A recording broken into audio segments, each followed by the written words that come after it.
Voilà, chers collègues, bonjour. Je vous remercie beaucoup, les organisateurs, de me laisser l'opportunité de présenter cet article qui parle de l'aide au décès et les personnes âgées atteintes de multimorbidité.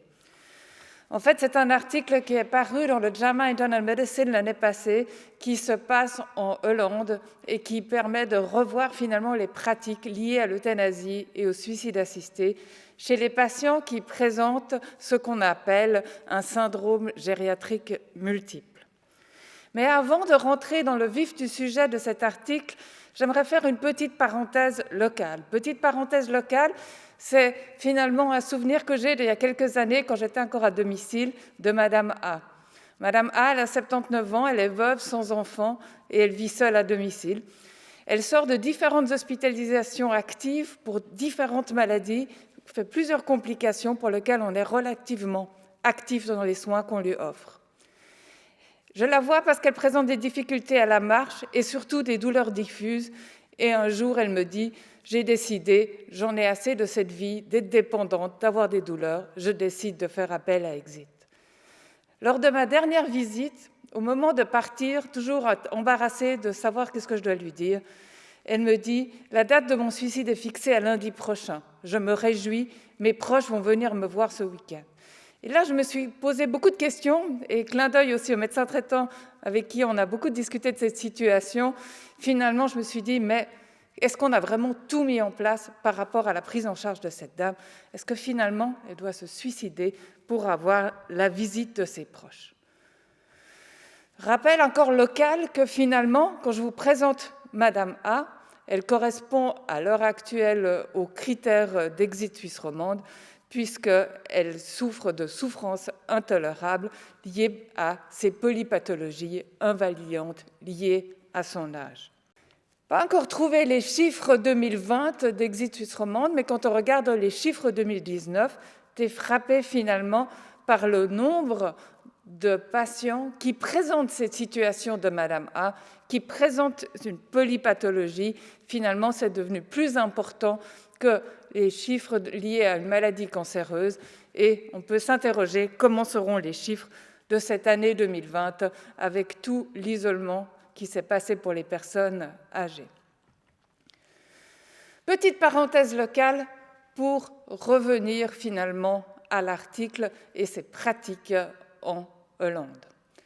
Il y a tout un certain nombre de réglementations et de textes de loi, mais finalement, l'article s'appuie surtout sur cette partie-là que je vous ai affichée, que finalement, si on a le droit de pratiquer l'euthanasie ou d'aider le patient à se suicider, il faut que nous, médecins, nous ayons la conviction que la souffrance du patient est suffisamment durable et insupportable. Et c'est là-dessus, finalement, que va se situer l'article. L'autre chose aussi, en introduction, finalement, ils nous décrivent ce qu'il signifie d'avoir un syndrome gériatrique multiple.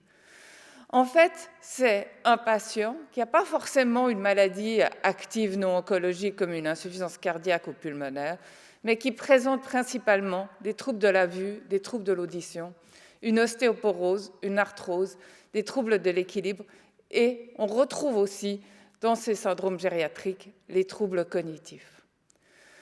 Et finalement, le point, c'est que ces différents syndromes gériatriques qu'on connaît tous bien, ils peuvent causer une souffrance insupportable.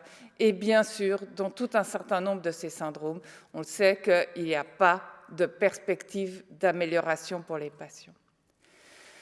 Néanmoins, c'est plus complexe qu'une maladie oncologique avancée, par exemple, parce qu'on le sait que le lien avec l'histoire médicale du patient, mais aussi l'histoire de vie, sa personnalité, ses valeurs et sa volonté est extrêmement important. Et on sait aussi que ces décisions, elles sont beaucoup plus complexes, parce que même si on sait que la plupart de ces maladies sont réversibles, on peut quand même toujours se dire, est-ce qu'il n'y a pas quelque chose qu'on peut faire mieux?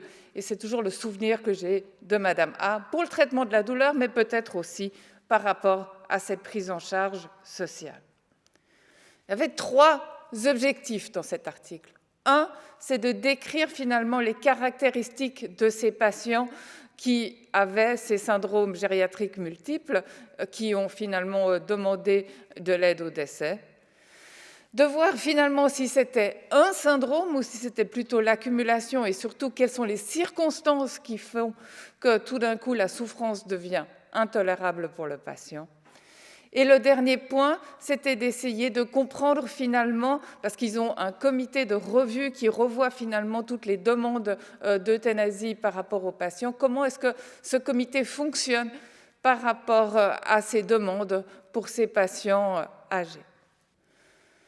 Donc, c'est la méthode pour arriver à ces différents objectifs, c'était une revue rétrospective.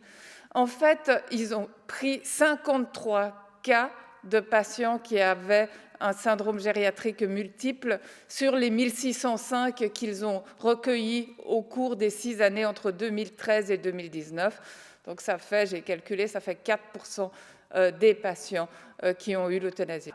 Et le but, ils ont essayé de piquer dans ces 53 patients, en fait, un échantillon représentatif, pas extrêmement clair, comment on est vraiment sûr que l'échantillon de ces 53 patients était vraiment représentatif de ces 1605. Et ils ont fait, finalement, sur ces 53 cas, une analyse qualitative sur laquelle je ne vais pas rentrer dans le détail, mais ils ont fait une analyse de contenu et ils ont codé, en vérifiant bien sûr le codage, ces 53 résumés de cas. Donc il y a 2 des auteurs qui ont codé ces différents résumés de patients qu'ils avaient à disposition. Voilà, je vous montre les résultats en lien avec ces 3 objectifs. On voit premièrement que ce sont des patients quand même très âgés, vu qu'on est dans un groupe d'âge de 90 à 100 ans, avec une nette prédominance féminine qui ne nous étonne pas trop. Mais quelques points par rapport à ces syndromes gériatriques qui, bien sûr, peuvent se superposer, puisque la plupart des patients, ils n'avaient pas un problème, mais plusieurs problèmes. En fait, il n'y avait que chez un patient où ils ont vraiment mis en évidence un seul diagnostic, un seul syndrome qui rendait finalement la vie du patient, ou en tout cas sa souffrance, insupportable. Vous voyez comme le trouble de la vue, comme c'est un point extrêmement important, mais on retrouve aussi la douleur chronique, les troubles de l'audition, la fatigue, l'arthrose, l'incontinence, et puis éventuellement les escarres. Donc on retrouve de relativement variés, mais avec une nette prédominance des troubles de l'audition, des troubles de la vue et aussi de la douleur chronique. Les autres caractéristiques des patients, c'est vrai que c'est souvent des patients qui aimaient bien être il y a un pourcentage de patients qui aimaient bien plutôt être actifs et indépendants. Il y a une chute qui sont un facteur très important pour ces patients qui sont souvent à domicile et qui tombent à plusieurs reprises. Et surtout, comme je vous l'ai dit, c'est souvent pas un de ces éléments qui n'est pas supportable, c'est souvent une séquence de, et c'est finalement un petit peu la pointe de l'iceberg, ou qu'est-ce qui fait que tout d'un coup, c'est la goutte d'eau qui fait déborder le vase, et qui fait que finalement, ces différentes maladies deviennent tellement insupportables qu'ils ne souhaitent plus vivre.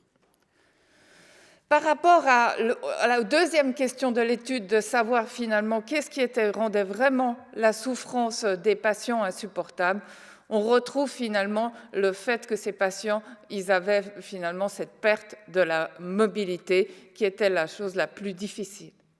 Mais ils avaient également des craintes, et des craintes finalement, ce qu'on retrouve aussi fréquemment, c'est que ces patients, ils avaient peur de devenir encore plus dépendants que ce qu'ils étaient.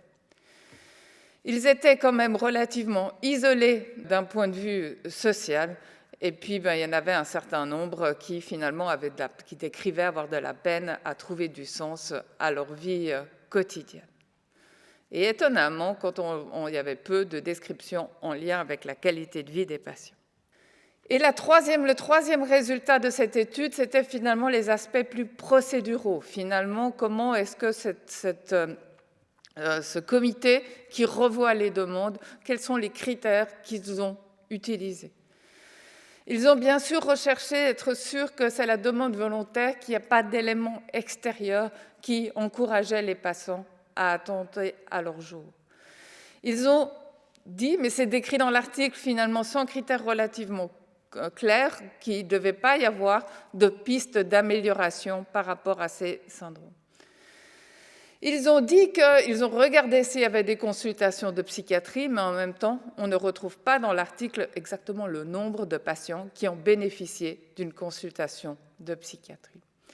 Et en fait, sur ces 53 demandes analysées, chez 9 patients, il y a eu des questions supplémentaires qui sont retournées chez le médecin demandeur, ce qui est quand même un nombre important, qui est 5 fois plus important que pour les situations liées au cancer. Ça montre que le comité s'interroge quand même plus par rapport à ces situations. Les questions qui sont ressorties sont finalement, est-ce que la souffrance est liée à quelle maladie elle est vraiment liée, ce qui n'est pas toujours quelque chose de facile. Souvent, je repense à Madame A, c'est relativement global. Être sûr qu'il n'y avait pas d'autres alternatives envisagées. De se poser cette question qui nous a beaucoup occupés avec les critères de la SSM il y a quelques années maintenant déjà, sur finalement comment est-ce qu'on juge que cette souffrance est insupportable. Et aussi, il y a eu dans une situation où ils se sont quand même posé la question, est-ce que le patient n'avait pas une possible dépression? Voilà, ça c'est les résultats de l'étude. Et finalement, la discussion, elle est relativement courte. Ce qu'elle nous met en évidence, c'est que ce n'est pas juste l'accumulation, ce n'est pas juste le fait d'avoir plusieurs multimorbidités qui déclenchent cette demande d'aide au décès, mais en fait, il y a quelque chose qui, tout d'un coup, fait que ça devient insupportable, qui est en lien quelquefois avec l'histoire médicale, mais souvent quand même avec les valeurs et l'histoire personnelle des patients. Et ce qui est difficile, c'est que ça va au-delà de nos évaluations médicales qu'on sait bien faire et qu'on a l'habitude de faire. Et finalement, il termine, je dirais, l'article en disant que comment est-ce qu'on peut intégrer ces éléments-là, ce facteur déclenchant et ces valeurs et ces histoires personnelles des patients dans les évaluations initiales. Ça reste encore une question complètement ouverte. L'article, il a une force, c'est que finalement, il décrit vraiment la vraie vie. Il ne décrit pas certaines situations piquées comme ça, il décrit la vie habituelle. Les limites, je vous l'ai dit, ces patients, on ne sait pas toujours exactement comment ils ont été sélectionnés. Et surtout, l'autre point, c'est que finalement, on a ces courts résumés des patients, mais on voit qu'il y a peu d'informations sur les patients. Aucune information, peu d'informations, on sait s'ils sont seuls, pas seuls, mais finalement relativement peu d'informations sur les proches qui sont présents. Et on n'a pas d'informations du tout sur les fonctions cognitives des patients et sur l'éventuelle évaluation psychiatrique en lien avec la dépression qui pourrait être là ou en lien avec la capacité de discernement des patients. Je terminerai ma présentation par le début, on va dire, montrer l'éditorial qui a accompagné cet article dans le JAMA, qui a été écrit par Diane Meyer, qui est une célèbre gériatre et palliativiste américaine, qui parle quand même de cette pente glissante par rapport à ces patients avec une souffrance intolérable. Et elle cite une phrase de David Barnard, que je ne connaissais pas avant de faire cette présentation, qui est un scientifique recteur d'une université canadienne, qui nous vous la lise. The sting of illness and death is a specter of broken relationship and the loss of the world. Over and against this threat stands the effort of caregivers and companions to embrace the sufferer and continuously reaffirm his or her capacity of relationship.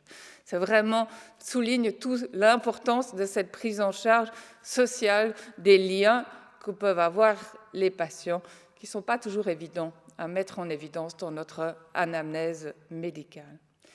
Et elle finit, je vous montre ça de façon relativement sèche quand même, cet éditorial, puisqu'elle dit « Meaningful and committed human connection, not a 2 grams of secobarbital is the right prescription ».